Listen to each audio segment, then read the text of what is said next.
So yung part na to, hindi lumapat. Pero sa kabila, okay naman. So, unang mong gagawin, ilalapat mo ngayon sa baba. May guide din sa ilalim. Tapos sunod dito sa area na to. Ilalapat mo na itong ilalim. Tapos sunod mo itong area na to. Tapos, ito.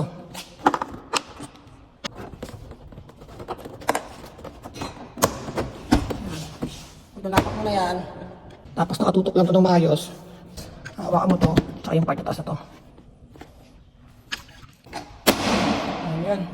Oh, dapat na. Ganun lang siya. Tapos sunod mo na itong part na sa taas.